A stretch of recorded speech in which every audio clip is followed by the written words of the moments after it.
नमस्ते, मैं नियति कुमारी आज प्रिय प्रवास जो अयोध्या सिंह उपाध्याय हरिऔध द्वारा रचित है इसके विषय में बताऊंगी, जो शास्त्री के आधुनिक पत्र से लिया गया है।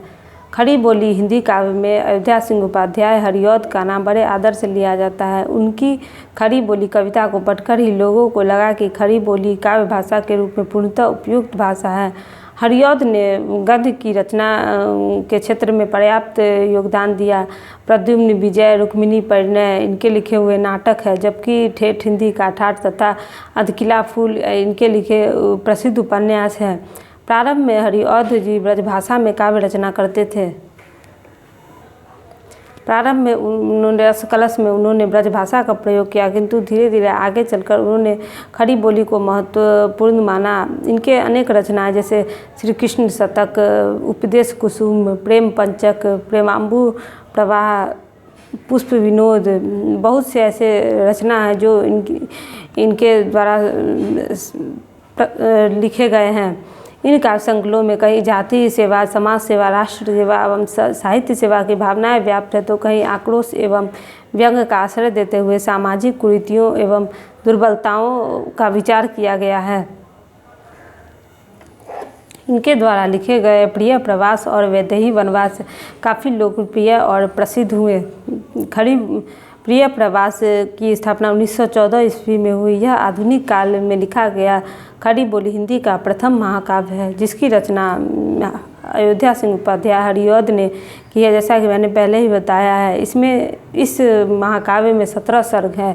इसकी कथा वस्तु में श्री कृष्ण के मथुरा गमन, राधा एवं गोपियों के विरह व्यथा, पवन दूती प्रसंग, यशोदा की व्यथा, उद्धव गोपी संवाद, राधा उद्धव संवाद का मार्मिक चित्रण हुआ है।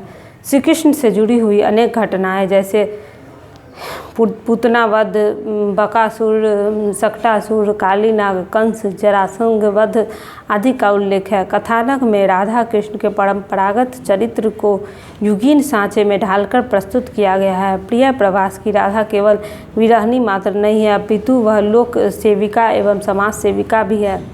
प्रिय प्रवास के प्रमुख चरित्र तो राधा और कृष्ण ही है, किंतु उनके परंपरागत चरित्र को सुरक्षित रखते हुए कवि ने उसमें युगानुकूल परिवर्तन किए हैं। श्री कृष्ण को भगवान न मानकर एक महापुरुष, लोक सेवक, जननायक माना है। वे मानवता के अनन्य पुजारी हैं।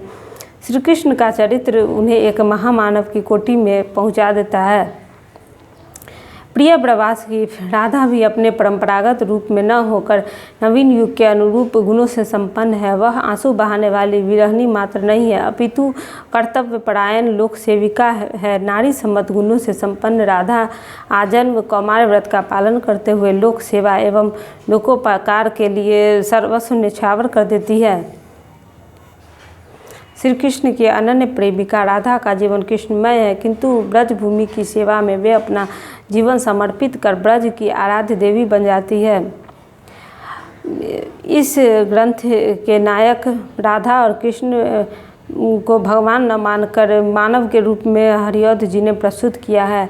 यह ग्रंथ मूलतः वियोग श्रृंगार का ग्रंथ है। वियोग वात्सल्य का वर्णन इसमें प्रमुखता से हुआ है। यह महाकाव्य महान उद्देश्य से प्रेरित है। लोक सेवा एवं लोकोपकार ही जीवन का मूल उद्देश्य है। राधा और कृष्ण का चरित्र हमें प्रेरणा देते हैं। इसमें संस्कृत के वर्ण वृत्तों का प्रयोग है। भाषा खड़ी बोली हिंदी है तथा अलंकृत है। समग्रतः यह हिंदी का प्रमुख महाकाव्य कहा जा सकता है। इसी के आधार पर हरिऔध जी को मंगला प्रसाद पारितोषिक नामक उपाधि से विभूषित किया गया, जो इस महाकाव्य की प्रामाणिकता का स्वतः प्रमाण है। जिस प्रकार साकेत को द्विवेदी युग का महाकाव्य माना गया, उसी प्रकार हरिऔध द्वारा रचित प्रिय प्रवास को भी द्विवेदी युग का महाकाव्य माना जा सकता है।